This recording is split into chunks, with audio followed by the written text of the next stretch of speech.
Buenas tardes a todos, bienvenidos a la Fundación Jiménez Díaz y a los talleres precongresuales del 45 Congreso de la Sociedad Española de Medicina Psicosomática. Vamos únicamente con 9 minutos de retraso, no está mal relativamente, en el otro taller sí que han podido comenzar en hora. Bien,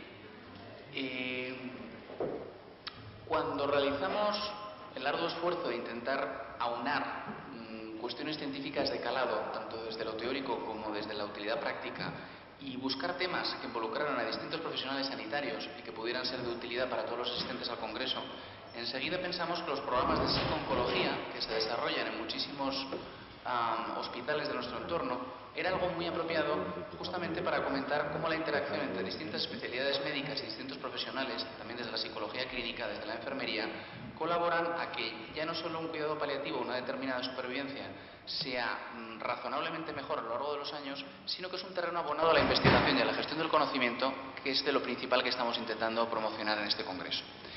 Ante todo, tengo que pedir disculpas por la ausencia de dos compañeras que no pueden asistir finalmente al Congreso desde Barcelona, la doctora Inmaculada Ruiz del Hospital Clínic y la doctora Nuria Sánchez del Parque Salud Mar. Entonces, vamos a contar un poco la perspectiva, como inicio, un poco monográfica de unos programas de psico-oncología que alguno, muy modestamente, iniciamos hace ya 4 años y medio, 5 años, desde la interconsulta y el enlace de psiquiatría de este hospital, de la Fundación Jiménez Díaz, y que continuaron, pues, la persona un poco que vino a sustituirme a mí para hacer estos trabajos aquí, que fue el doctor Miguel Ángel Sánchez, y Mónica, que es la psicóloga clínica que lleva estos programas desde hace aproximadamente 1 año y medio. Como taller interactivo que es, esperamos por favor la participación de todos, las sugerencias a la hora de lograr una resolución efectiva entre todos de los distintos casos clínicos, y creo que lo más interesante sin duda es escucharos a todos vosotros, cómo desde vuestros centros de trabajo, desde vuestro grado de formación abordáis este tema, qué novedades están sobre la mesa, qué cuestiones, tanto diagnósticas como terapéuticas, pueden ayudar en este complicadísimo campo de la oncología, y sin lugar a dudas aprendamos todos un poquito unos de otros por el espacio de aproximadamente 1 hora y media, que es al fin y al cabo el objetivo de todo ello. Después de este taller, lo digo a efectos informativos, habrá una pausa de unos 15 o 20 minutos para iniciar en este mismo lugar el taller que presentará en la unidad multidisciplinar del sueño, también de la Fundación Jiménez Díaz, previo a la inauguración oficial a las 8 de la tarde y la conferencia inaugural a cargo del profesor Bulbena. Sin más, pues voy a dar la palabra a Mónica para que vaya contando tanto lo teórico como lo práctico. Muchas gracias. Gracias, Carlos. Como ya me ha presentado Carlos, soy Mónica Jiménez, soy psicólogo clínico especialista y trabajo en el servicio de psiquiatría de aquí, de la Fundación, y llevo junto con el doctor Sánchez el programa de psico-oncología, los diferentes programas de interconsulta y entre ellos el de psico-oncología. Voy a hablaros de este programa cuyo objetivo es la colaboración conjunta entre los dos servicios, fundamentalmente el de psiquiatría y el de oncología, aunque también otros servicios médico-quirúrgicos, y está destinado a pacientes diagnosticados de cáncer en los diferentes servicios. Este programa tiene 3 niveles de intervención: un nivel más general en el que realizamos una intervención psicoeducativa y detectamos la motivación y la necesidad de intervención en los pacientes en los que es necesario, y esto se realiza está abierto al total de pacientes oncológicos. Un nivel más específico en el que realizamos una intervención terapéutica sobre los casos clínicos detectados, y un nivel complementario en el que lo que trabajamos es facilitar la continuidad de cuidados de estos casos y el trabajar con los equipos derivantes para sensibilizar en el manejo de la población vulnerable. Y en este equipo, como os decía, pues trabajamos un psiquiatra que es el doctor Miguel Ángel Sánchez, y yo. Bueno, como veis, este es el programa, es un programa de intervención que está planificado en varios niveles de intervención, desde la derivación hasta el alta. Los pacientes entrarían, es un programa que, como decía Carlos, lleva como en formación, ¿no?, en desarrollo desde hace varios años, y que continuamos un poco pues con esa intención de desarrollo y de mejora, ¿no?, y realizando cambios en función de las experiencias que vamos teniendo. Entonces, los pacientes fundamentalmente llegan a la consulta ambulatoria, ¿no? Y el otro nivel de entrada serían los grupos de primer impacto. Y aquí lo que trabajamos sería pues, más el impacto ante el diagnóstico, ¿no? En pacientes con diagnóstico reciente y de estos en los que hace falta una intervención más especializada son los que pasan a un nivel, ya un tercer nivel de intervención en el que se hacen unos grupos de psicoterapia de afrontamiento más específicos y de aquí a grupos los que en función de la evolución, ¿no? Y de la necesidad pasarían a grupos terapéuticos de apoyo o grupos específicos y finalmente a una valoración o un seguimiento en individual. Podría haber un seguimiento en individual paralelo en los casos en los que fuera necesario y el alta en cualquiera de los puntos de la intervención, ¿no? En función de la mejoría. Voy a ir comentando los diferentes niveles que tenemos en el diseño. Hasta ahora, fundamentalmente, la recepción de los pacientes viene a la consulta ambulatoria. Los grupos de primer impacto es una de las cosas que queremos empezar a hacer, dada la clínica que estamos viendo, ¿no? Y con la intención también de poder ampliar la capacidad asistencial, porque bueno, nos facilitaría ampliar esta atención, ¿no? a todos los pacientes diagnosticados de un cáncer y recibirlos en grupo. Entonces, bueno, estos grupos que planteamos hacer son talleres estructurados, ¿no? En una sesión de 2 horas de duración, serían para todos los casos nuevos diagnosticados y con una metodología psicoeducativa. Y aquí lo que vamos a poder explorar es la percepción de necesidad de tratamiento psicológico y la motivación para un tratamiento. Los objetivos que nos planteamos con este nivel de intervención, que ya estamos haciendo en individual, pero sería estructurado más a nivel grupal, ¿no? El transmitir los conocimientos sobre la relación entre los factores psicológicos y el cáncer. Son pacientes que llegan, muchos de ellos, con un nivel importante de incertidumbre, con muchas emociones que no comprenden, o mucha ambivalencia, ¿no? Muchos temores, mucha angustia en algunos casos y aquí lo que vamos a intentar es transmitir conocimientos pues desde un modelo biopsicosocial pues relacionados con los conceptos de salud, de enfermedad y pues las emociones habituales, ¿no? Las reacciones habituales ante los diagnósticos. Lo que vamos a intentar con esto es explorar y fomentar la motivación para el afrontamiento y fomentar una adecuada regulación emocional y un estilo de afrontamiento activo ante la enfermedad. Entonces, estos grupos lo que nos permitirían sería la selección de pacientes para seguimiento, ¿no? Y mediante un plan individualizado en aquellos casos en los que realmente haya una motivación, una percepción de necesidad de una intervención más específica, ¿no?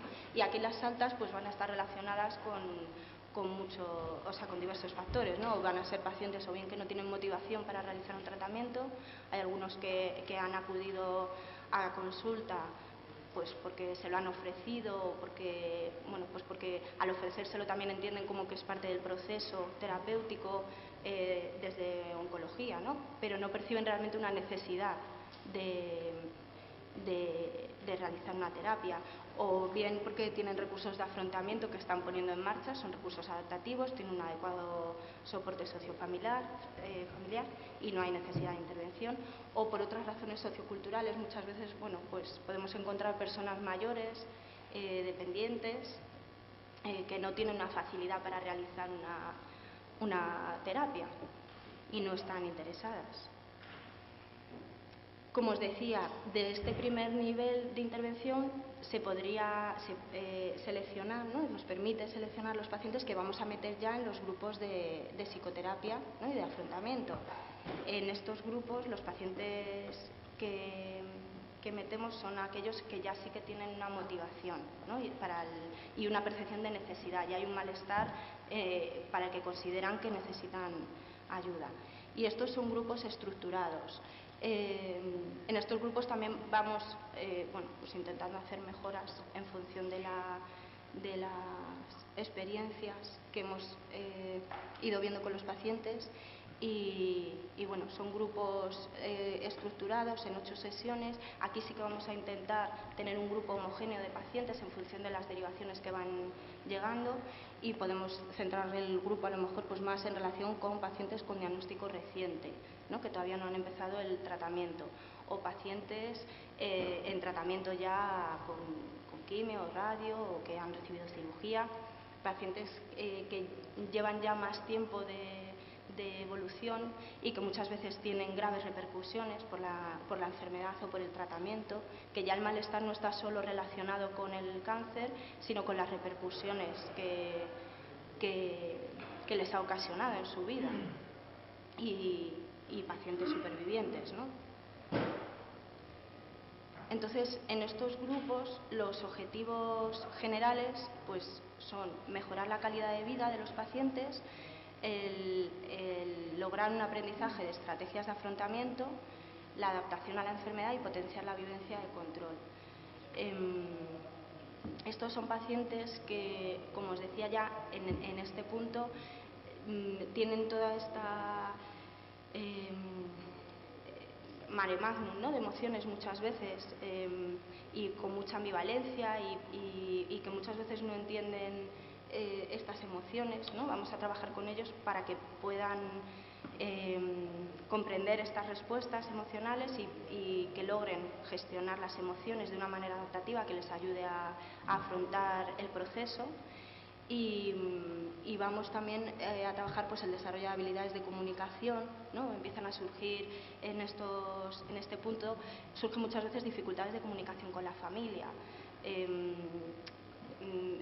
barreras, ¿no? Muros en la comunicación de aspectos, temores que no se atreven a comentar y que realmente les está generando un malestar, o dificultades en la comunicación con los médicos, en la toma de decisiones, ¿no?, del tratamiento o en el planteamiento de dudas y de dificultades de comprensión de algunas cuestiones.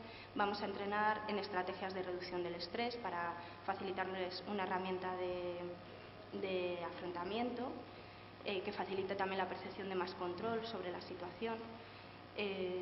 Los aspectos emocionales que os comentaba. Vamos a trabajar la imagen corporal en las diferentes etapas, ¿no?, pues de diferente manera en función de la necesidad, y con todo esto intentamos potenciar la autoestima. Esta intervención la podemos dividir como en 5 bloques. El contenido específico que trabajamos con cada paciente va a variar en función del momento en el que se encuentra. Lógicamente, si son pacientes en tratamiento oncológico, ¿no?, en tratamiento con quimioterapia o con radioterapia, vamos a trabajar diferentes contenidos que si son pacientes que ya han finalizado todos los tratamientos. Los 2 niveles, los 2 bloques primero son prácticamente comunes en todos los casos: el manejo de estrés y habilidades de gestión emocional y resolución de problemas, y las habilidades de comunicación. Y los 3 siguientes pues sí que va a variar. Por ejemplo, si son pacientes que están recibiendo tratamiento oncológico, pues vamos a trabajar más la educación para la salud, el intentar fomentar que tenga un papel activo en el tratamiento, que se implique y que consiga desarrollar más sensación de control. Y si es un paciente superviviente, pues vamos a trabajar, que ya ha terminado todos los tratamientos, vamos a trabajar más el fomentar un estilo de vida saludable, el mantenimiento de los cambios. Luego en el 4.º punto, el afrontamiento de los tratamientos o de la enfermedad también va a variar en función del proceso, del punto del proceso en el que está, y el manejo y la adaptación a los cambios en la imagen o el área laboral, las relaciones familiares y sociales, también varía en uno u otro. Bueno, después pasaríamos, en los casos en los que fuera necesario, muchos pacientes con esta intervención que os acabo de comentar, tienen la percepción de que han desarrollado una serie de habilidades y una capacidad de afrontamiento y no requieren mayor intervención, y se les daría el alta, ¿no? Sin embargo, hay otros casos que sí que pueden requerir más apoyo.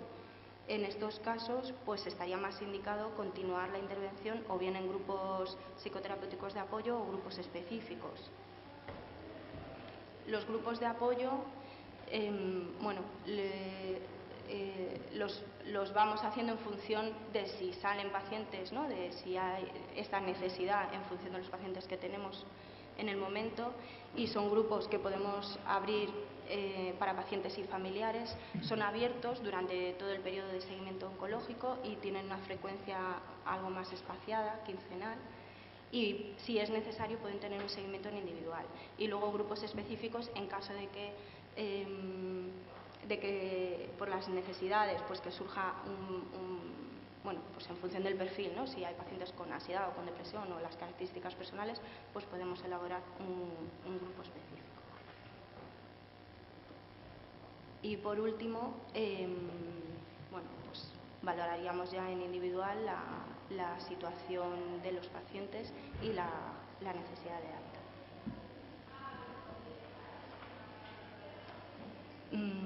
Quería comentar ahora algunas cuestiones más prácticas del manejo clínico, del día a día, ¿no? Del trabajo de los pacientes, de lo que yo hago con ellos. Bueno, en los grupos de afrontamiento, esta es una de las dinámicas que utilizo para trabajar la regulación emocional.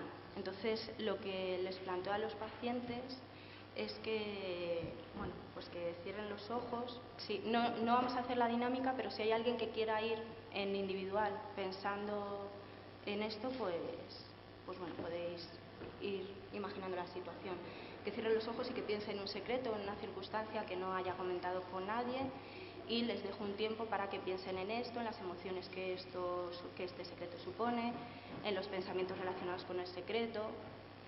Les dejo durante unos minutos, un par de minutos, 3, 4 minutos, que mientras les voy dando estas instrucciones y les voy dejando que lo imaginen.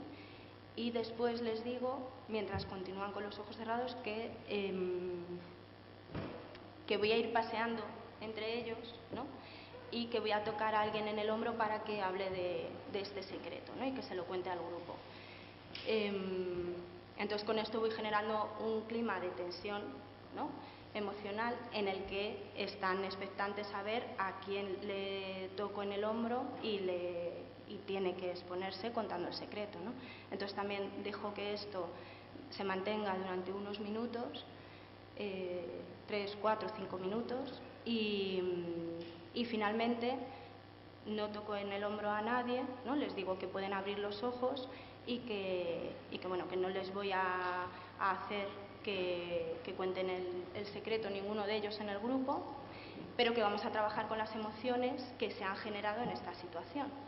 Entonces, aquí normalmente lo que surgen pues son emociones de tensión, ¿no? De ansiedad o de miedo a la situación de tener que contar este secreto que cada uno ha pensado. Vamos a trabajar en identificar estas emociones y normalmente esto es la puerta para hablar de dificultades en la comunicación, muchas veces con la familia, que están relacionadas también con secretos, ¿no? En relación con el proceso oncológico, con cuestiones relacionadas con miedos o con temores que no se atreven a comentar con sus familiares y que les están generando una angustia, un malestar, con situaciones en las que de alguna manera se sienten forzados por familiares para hablar de estas cuestiones, ¿no? De las que no quieren hablar, o a veces incluso viceversa, ¿no? De situaciones en las que son sus familiares los que no quieren comunicarse y ellos están intentando que les expresen algo. Entonces nos da pie para empezar a trabajar con las emociones, con la regulación emocional, identificando estas situaciones, y vamos a trabajar también las habilidades de comunicación con los familiares y la expresión de estas emociones o la no expresión, ¿no? En los casos en los que no quieran hablar de ello. Otra de las estrategias que utilizo con los pacientes es el mindfulness. Me imagino que muchos de vosotros ya lo conocéis y, bueno, como sabréis, es un tipo de técnica que lo que va a fomentar es la autoobservación de las conductas internas o eventos privados y un autoconocimiento, ¿no? Hay poco escrito sobre mindfulness y oncología. He puesto aquí un par de artículos que hacen revisión sobre el tema y sobre la aplicación de las técnicas o las terapias de tercera generación, pero en general hay pocas investigaciones. Los ejercicios de atención plena consisten en un entrenamiento a dirigir nuestra atención a las sensaciones corporales, a la respiración en concreto, en el ejercicio básico, a lo que sentimos en este momento y a la experiencia actual. Hay diferentes tipos de ejercicios, ¿no? Se puede hacer mindfulness con la respiración, con los sonidos, el recorrido corporal, ejercicios de la vida cotidiana, realizar experiencias de la vida cotidiana con atención plena, ¿no? Entonces, en estos ejercicios lo que se mantiene es una actitud en la que nos orientamos a la experiencia del momento, el aquí y el ahora, con plenitud, aceptamos la experiencia, no reaccionamos a la experiencia, sino que solo la observamos, no la juzgamos, no comparamos con el ideal, mostramos una actitud afectiva, observamos los contenidos de la mente con cariño, simpatía y comprensión, no nos aferramos, se trabaja el desapego de las pérdidas y de las expectativas y la aceptación de la no permanencia de la experiencia. Entonces, estas condiciones, sobre todo las tres que he remarcado en negrita, son las que van a favorecer que esta observación sea terapéutica, utilizada como técnica complementaria al trabajo terapéutico. Y en los pacientes oncológicos, a mí me parece fundamental la posibilidad de utilizar esta técnica para centrarnos en el aquí y ahora, ¿no? Puesto que con estos pacientes lo que vamos a trabajar muchas veces es el que no estén imaginando el futuro, el que no estén preocupados por los posibles peligros que puedan ocurrir o la posible evolución o cómo van a ir los tratamientos o si voy a ser capaz de incorporarme al trabajo cuando termine esto, ¿no? Y que son miedos que empiezan a aparecer desde el principio del proceso de tratamiento, pero que realmente no les resultan adaptativos, que no son cuestiones que puedan solucionar en ese momento, ¿no? Que muchas veces se convierten en pensamientos rumiativos acerca de si se van a poder incorporar o no, o cómo va a estar la situación en el trabajo cuando se incorporen, y a lo mejor quedan meses o un año, ¿no? O no sabe, se mantiene como en esta situación de incertidumbre, ¿no? del momento en el que se tendrá que incorporar. Entonces yo creo que ahí hay una utilidad importante de esta técnica. Entonces, bueno, pues en el paciente oncológico vamos a ver que no son pacientes en su mayoría con una enfermedad mental, no hay una psicopatología, no son pacientes psiquiátricos, sino que lo que encontramos es un sufrimiento importante, hay un dolor relacionado con toda la situación, angustia, la percepción de peligro vital, un duelo muchas veces. Y con esta técnica yo lo que trabajo fundamentalmente es el manejo de pensamientos y el manejo de las emociones. Lo que voy a intentar, ¿no?, con esta técnica es conseguir una desidentificación en relación con los pensamientos.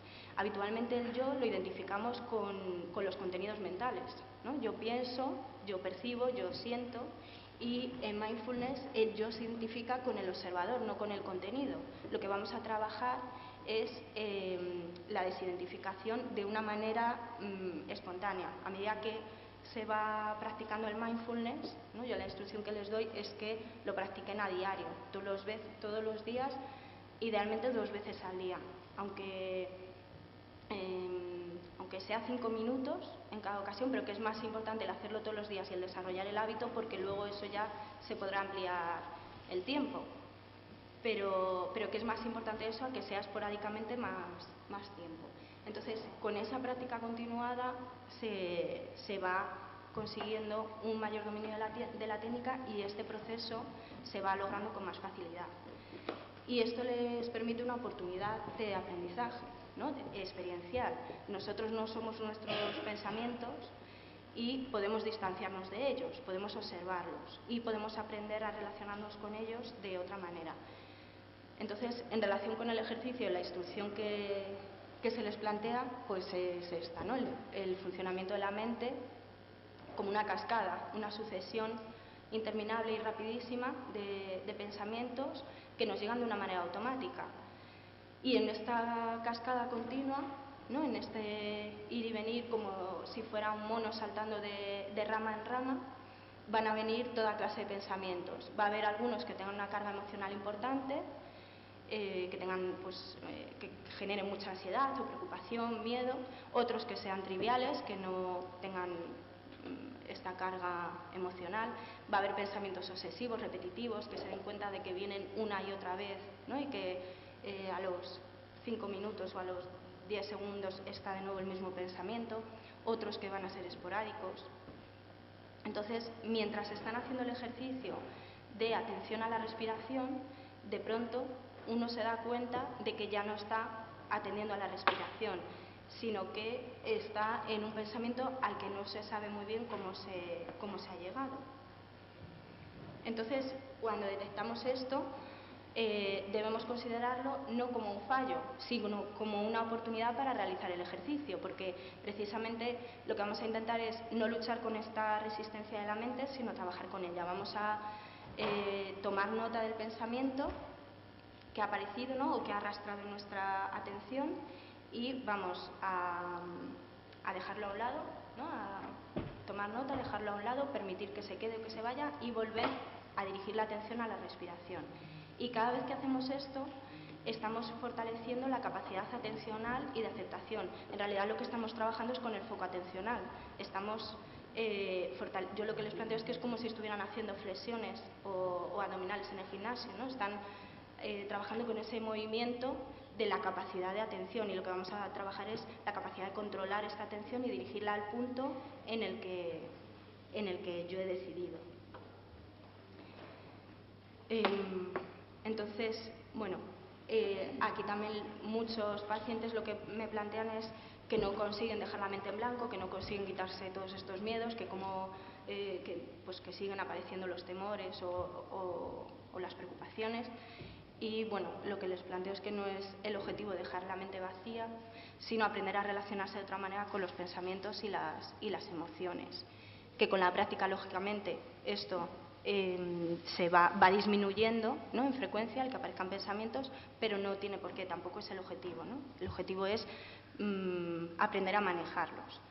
Entonces, no luchamos, ¿no? ¿Cómo lo hacemos? Pues no luchamos, no intentamos suprimir los pensamientos, solo los contemplamos, vamos a mantener una actitud casi de darle la bienvenida, ¿no?, de hacerles un sitio junto a nosotros y dejarles que se queden o que se vayan. Habrá pensamientos que a los 5 segundos vuelvan otra vez y otros que de pronto desaparezcan. Tomamos buena nota del contenido y de la cantidad de carga que encierran. Esto lo que me permite con los pacientes también es identificar con ellos los miedos o las emociones, que sea un momento de autoobservación, de autoconocimiento, y muchas veces lo que les digo es que hagan registros, ¿no?, después de cada experiencia, que anoten los temores o los miedos que aparezcan y que luego podemos trabajarlos en la terapia. Tratamos a todos los pensamientos como si tuvieran el mismo valor, simplemente como otro suceso más de la experiencia que está teniendo en ese momento, y siempre desde la respiración como un ancla o seguro desde el que observar. Bueno, aquí he traído un caso clínico de un paciente en recaída. Os lo leo, y con el que trabajé mediante esta técnica. Narciso es un hombre de 63 años, casado y con una hija con síndrome de Down. Está jubilado y se dedica al cuidado de la hija por las tardes mientras su mujer trabaja. Es diagnosticado de un melanoma, casualmente, cuando va al dermatólogo a quitarse una verruga, y le intervienen quirúrgicamente. Diagnosticado estadio 4 y comienzan tratamiento con quimioterapia. Debido a la ineficacia de los tratamientos de quimioterapia, le dan la opción de entrar en un ensayo clínico, y sin embargo este le provoca una reacción intensa que ocasiona que mude toda la piel corporal y el pelo encanece, por lo que tienen que dejarlo y queda sin tratamiento. Entonces, bueno, cuando viene refiere una sensación intensa de abandono, indefensión y desesperanza, y con un componente rumiativo importante que no sabe cómo manejar, que son pensamientos que no consigue quitarse de la cabeza y le generan sobre todo esta sensación de indefensión. Entonces, con este paciente, por ejemplo, en la aplicación de esta técnica,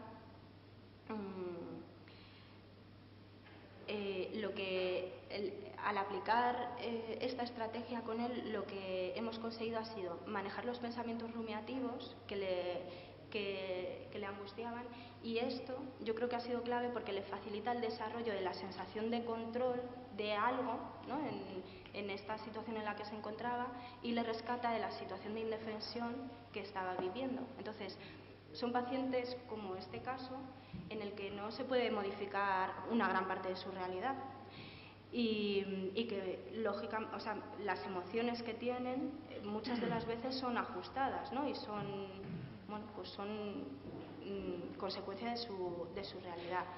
Y con esta técnica, por ejemplo, en este paciente sí que consiguió darle como esta sensación de control sin haber modificado esa realidad. Le permitió aceptar los miedos, las pérdidas y el duelo, a la vez que distanciarse de ellos. Emociones. Bueno, otra de las aplicaciones que utilizo con el mindfulness es la de ayudar en el manejo de las emociones, ¿no? El objetivo de las emociones, como sabéis, es ayudar en el afrontamiento de la situación y en la toma de decisiones. Y tenemos dos vías posibles: una vía más rápida, subcortical, desde los núcleos sensoriales del tálamo directamente a estructuras subcorticales, y que está implicada en reacciones más automáticas, más rápidas ante estímulos peligrosos, por ejemplo, y una vía cortical desde los núcleos talámicos a la corteza y luego a las estructuras subcorticales, implicada cuando es necesaria una reflexión. A lo largo de la vida, muchas de estas reacciones que eran reflexivas se convierten en automáticas, pasan como a este piloto automático de funcionamiento. En mindfulness lo que se va a hacer es reforzar la acción, como os decía antes, de la corteza prefrontal, que regula la respuesta a los estímulos emocionales. Y es un entrenamiento que permite recuperar un funcionamiento consciente y controlado. Entonces, bueno, esta recuperación del funcionamiento controlado de las emociones sería uno de los aspectos que yo utilizo terapéuticamente con esta técnica, junto con el trabajo de este aspecto, la no permanencia de la experiencia. Todas las experiencias de atención plena son diferentes. A medida que uno va practicando, se va encontrando que, bueno, pues que algunas son relativamente tranquilas y que apenas tienen pensamientos con carga emocional, o que es mucho más sencillo permanecer en la respiración, y otras veces los pensamientos son más fuertes, más reiterativos. Y esto permite un aprendizaje en cuanto a la autoobservación, la identificación de las emociones, y va a facilitar una estrategia de regulación emocional. Y esto también les permite darse cuenta de que las emociones, las experiencias y las emociones tienen un principio y un final, y les ayuda a tener una herramienta con la que distanciarse de ellas. Aunque en un momento determinado estén angustiados por el miedo a la muerte, por ejemplo, o por el temor de una revisión, o por cualquier circunstancia que les está generando una carga emocional intensa, con esta técnica podemos trabajar con ellos el que, a pesar de esa emoción, consigan distanciarse, apartarla y observarla, pero centrándose en la experiencia actual, con lo que podemos mitigar la intensidad de la emoción y no se sienten tan desbordados. Este es otro caso de una paciente en la que lo trabajamos con este objetivo del manejo emocional. Gina es una mujer inmigrante de 48 años, conviven ella y su marido con la hermana y el marido de esta. Tiene un diagnóstico de cáncer de mama de hace 15 años y desde entonces ha tenido 2 recaídas y actualmente tiene metástasis. Ha comenzado tratamiento con quimioterapia, pero tras varios cambios y no resultar eficaz, le han propuesto entrar en un ensayo clínico. En esta situación descubre una infidelidad de su marido, que desencadena una reacción emocional intensa. Comienza con tristeza y rabias intensas, con pérdida de control de los impulsos agresivos, dificultades para el afrontamiento de los cambios en la imagen que hasta ahora no habían aparecido, y dificultades en la toma de decisiones. La paciente acude a consulta con ideación autolítica porque siente que ha perdido la capacidad de encontrar la paz necesaria para afrontar el cáncer y el temor a la muerte. Entonces, en esta paciente el componente fundamental cuando acude es la carga emocional tan intensa que siente y que no puede controlar, y que le ha desestabilizado en el proceso de afrontamiento del cáncer que hasta ese momento estaba llevando de una forma adaptativa. Entonces se trabaja con ella en la identificación de emociones y su regulación mediante el mindfulness, y la paciente es capaz de perder el miedo a su emoción de rabia e ira y aceptarla y distanciarse de ella mediante la observación. Esto le facilita el autocontrol y la sensación de paz que anhelaba, y el paso a la puesta en marcha de otros recursos personales que empleaba previamente. Desaparecen las ideas autolíticas, es capaz de afrontar los problemas en la relación con su marido y tomar decisiones sin verse desbordada por el componente emocional.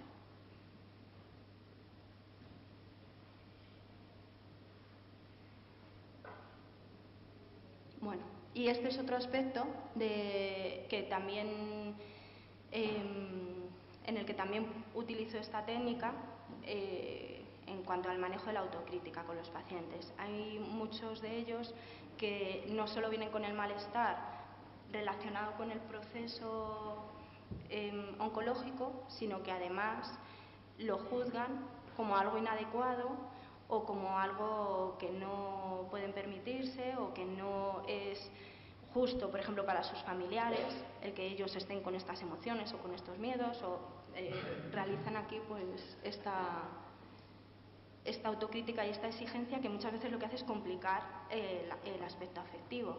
Entonces lo que vamos a trabajar es no juzgar la experiencia, identificar y aceptar las emociones como sucesos de la experiencia útiles y necesarios.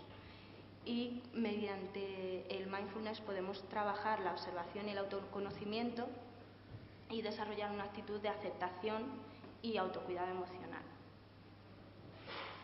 Entonces, en este aspecto lo utilizo combinado también con otras técnicas, y aquí he traído un caso para reflejar también este aspecto. María es una mujer de 55 años, es médico, trabaja en una clínica, es diagnosticada de un cáncer de mama hace un año que requiere cirugía, se encuentran afectados los ganglios, tiene linfedema y detectó ella misma el tumor mediante autoexploración mamaria 5 meses después de una revisión rutinaria en la que no había nada.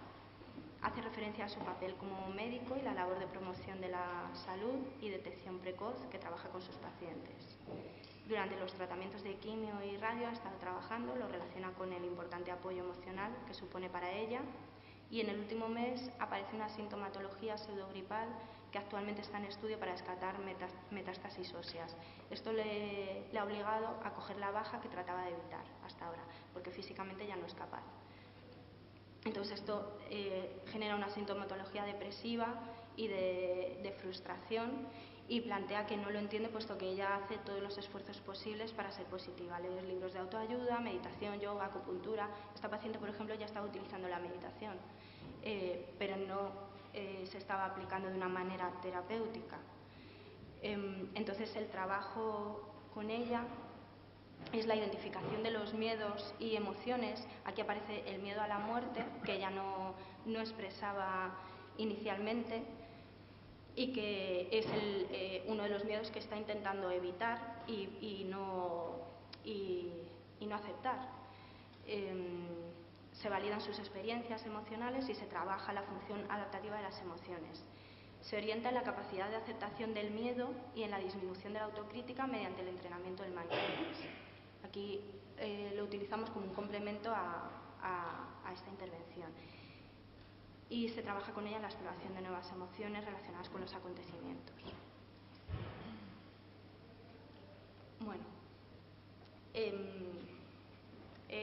hasta aquí lo que quería comentaros así de la práctica con los pacientes.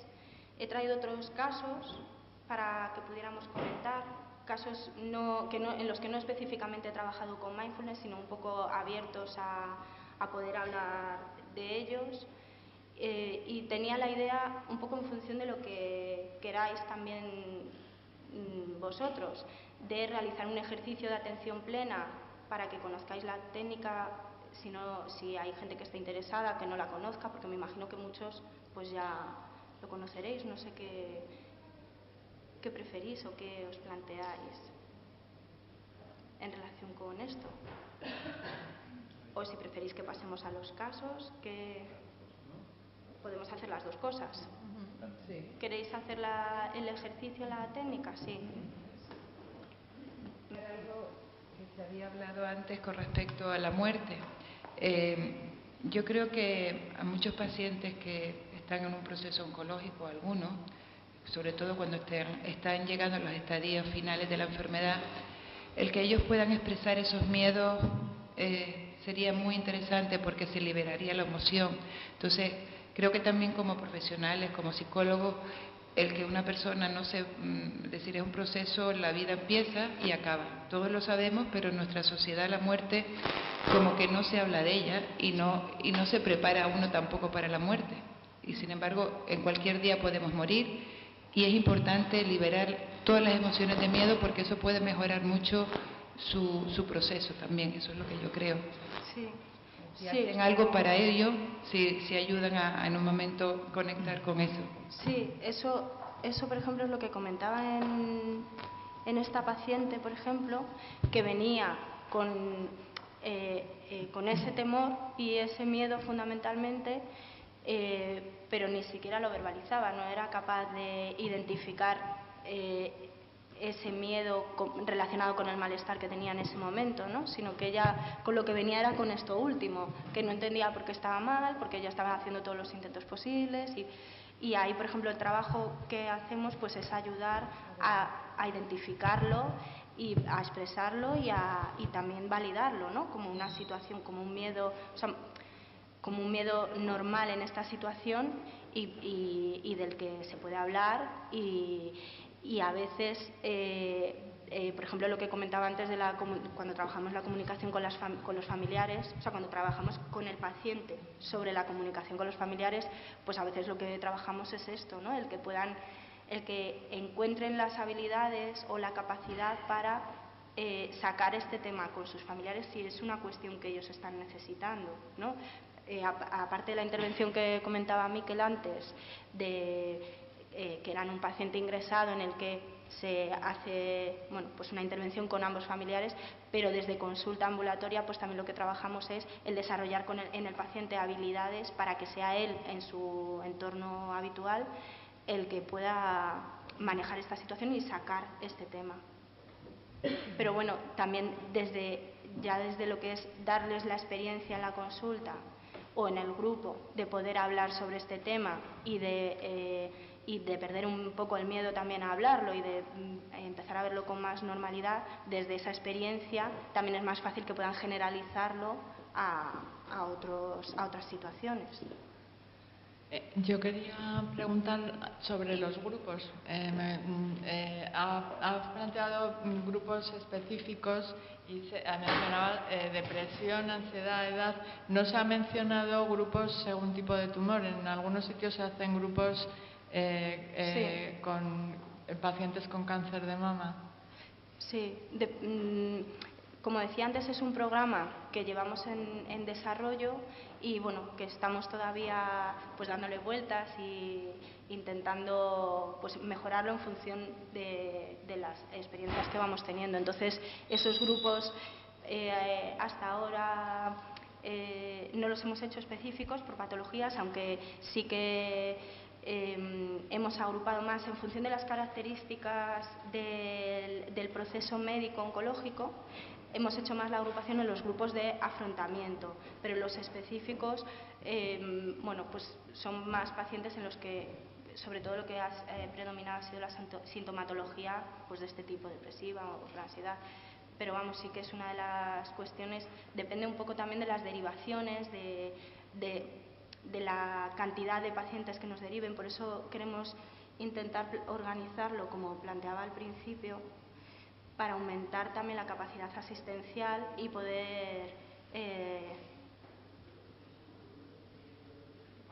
hacer este tipo de grupos que plantea, ¿no? El hecho de incorporar estos grupos de primer impacto lo que nos va a permitir es aumentar el número de derivaciones para poder seleccionar bajo el criterio clínico los que necesitan la intervención y hacer unos grupos terapéuticos que den más capacidad asistencial, ¿no? Porque si no, muchas veces nos vemos limitados a las derivaciones de oncología individual y el criterio no es que no sea adecuado, sino que es diferente, ¿no? No tienen en mente bueno, pues los grupos, o esto nos permitiría ver más amplio el tipo de pacientes y hacer ese tipo de grupos, por ejemplo. Bueno, la pregunta era más en relación con la experiencia vuestra aquí, con grupos específicos. Hasta ahora no.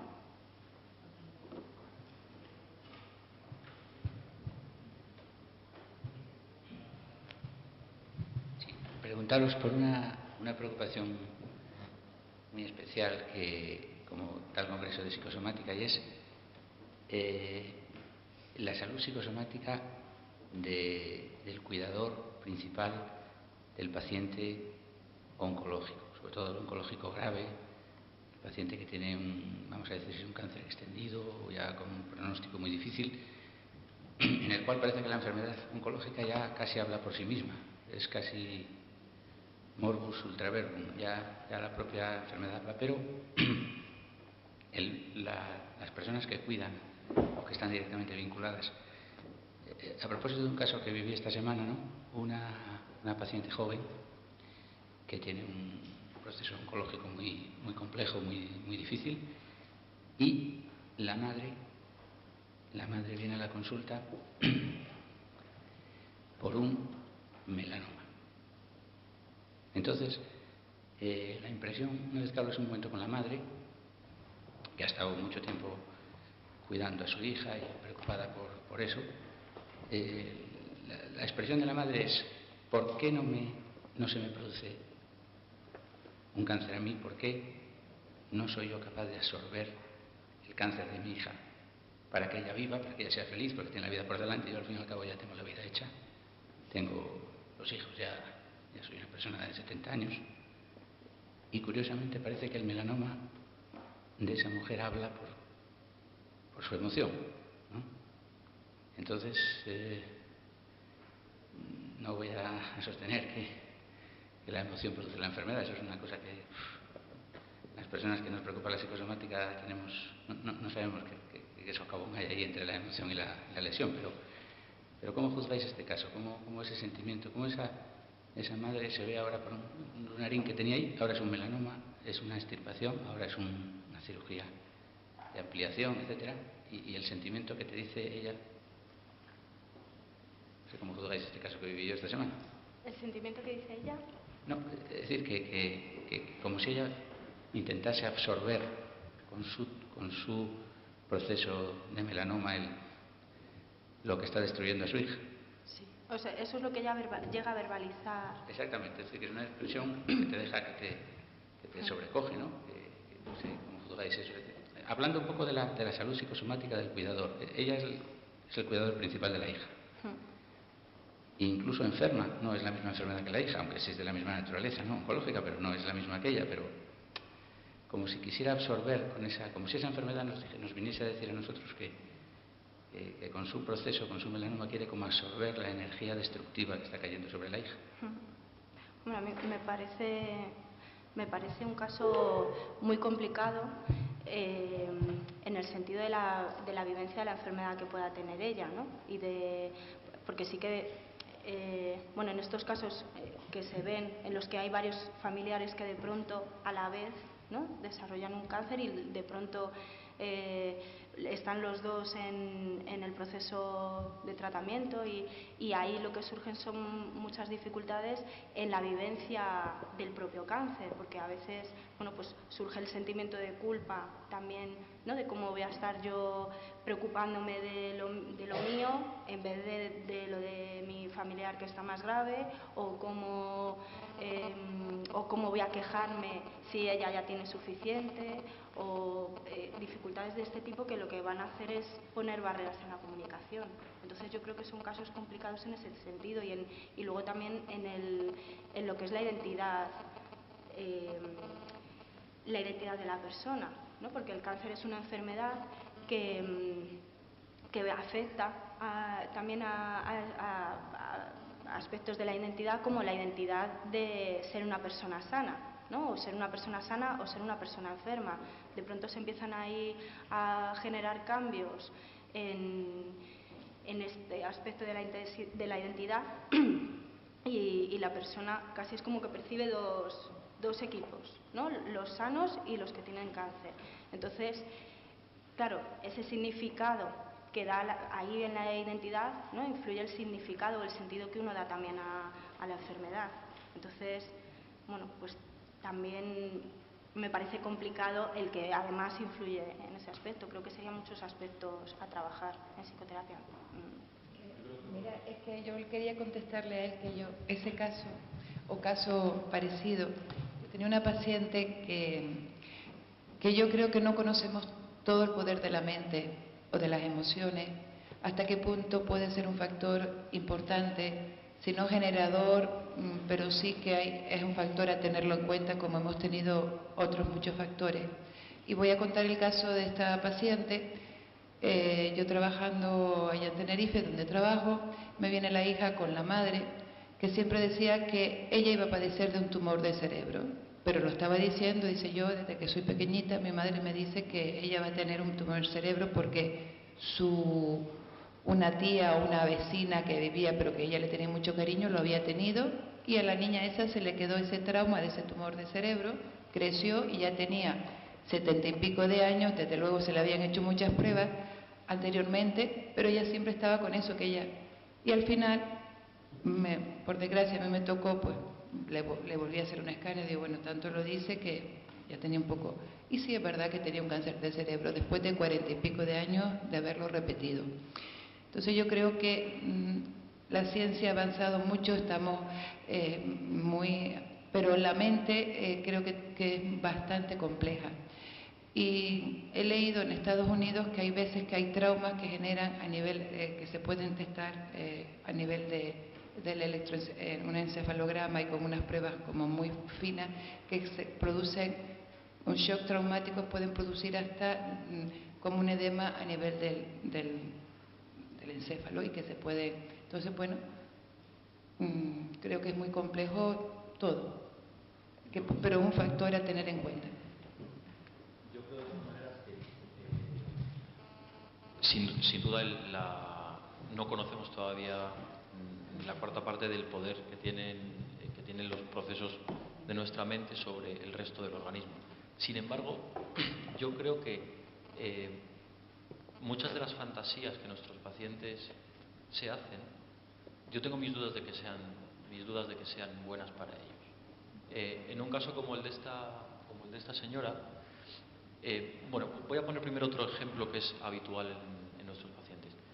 Relativamente habitual es que los pacientes identifiquen su tumor como un ser, un alien, un bicho, algo que está dentro de mí.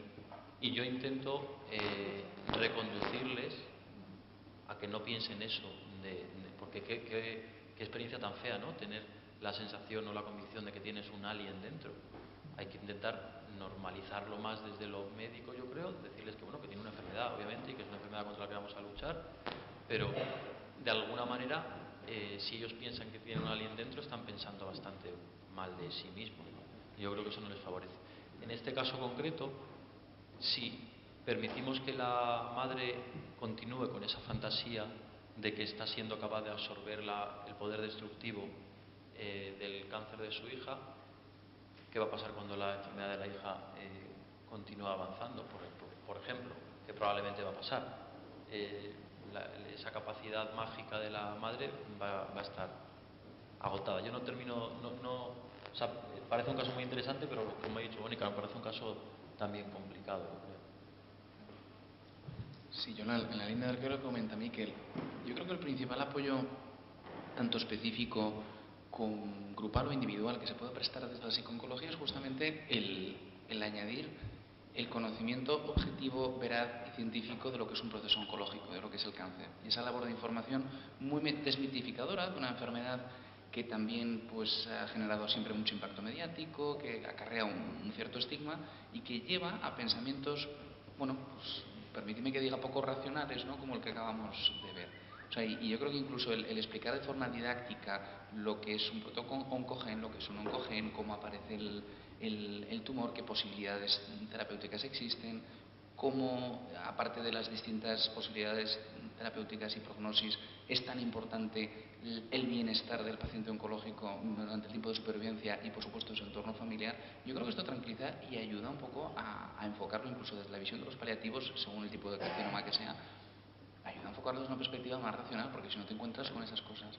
Y luego hay una cuestión muy importante que creo que sí que todos los programas de psicooncología podemos desarrollar y que ayuda muchísimo, que es el utilizar el lenguaje sin dobleces ni cuestiones raras. Es decir, sobre el cáncer ha habido mucha mitología, se han utilizado todo tipo de términos. Esto es muy frecuente, esto es lo que decir, es que como tengo una especie de alien alojado en el cerebro. No, mire, es parte de su meninge que tiene una serie de células displásicas que se están reproduciendo así, que han conformado un meningioma frontal. No es que tenga un alien asignado en el cerebro ni nada por el estilo, ¿no? Y sobre el cáncer se llama de todo, pues la enfermedad, el cancerito, el no sé qué, el no sé cuántas. Y yo creo que hay que ser valientes y asumir un poco el diagnóstico, pasar por las distintas fases de duelo y, desde el punto de vista de los profesionales, ayudar a las personas a reconocerse en ese estadio de enfermedad. Y yo creo que, como decía Miquel, esto es, bueno, no sé si tranquiliza o no, pero al menos sirve un poco para bajar al terreno de lo normal una enfermedad tan catastrófica. No lo sé, yo he tenido la oportunidad de tratar o de hablar con muchísimas personas enfermas de cáncer, y una de ellas es la Sandra Ibarra, la exmodelo, que ha hecho una fundación de ayuda contra el cáncer, que está siempre volcada en programas mediáticos. Ella siempre dice esto, que ella lo que más le extraña es el tipo de lenguaje que rodea alrededor del cáncer, ¿no? Que además de ese lenguaje tan bélico de la lucha contra el cáncer y la no sé cuántos, y el asumir como que el cáncer es algo totalmente ajeno a la persona que lo padece. No, y en ese punto hay que verlo como cualquier otra enfermedad crónica invalidante, y ganaremos mucho si a estas personas les hablamos un poco sobre ello mismo. De todas maneras, creo que también están efectivamente esos grupos de psicoterapia de afrontamiento como principio básico. Y esto, de todas maneras, aprovecho por supuesto para felicitar a Miquel y a Mónica, porque cuando yo inicié lo de la psicooncología aquí hace 6 años, a veces llamaban al psiquiatra de interconsulta simplemente para ser el transmisor o el heraldo de las malas noticias. Oye, ha llegado la AP de este paciente, cuéntaselo tú, que tienes más mano izquierda a los psiquiatras para decir que es un carcinoma de células de avena. Y digo, hombre, mira, majo, que me estás dejando aquí el papel todo desagradable. Algo hemos avanzado, afortunadamente, muchísimo hemos hecho. Carlos, quería decirte que no tan ajeno a veces, que a veces el paciente interpreta como que es un castigo que merece o que no merece, y por eso tengo un cáncer.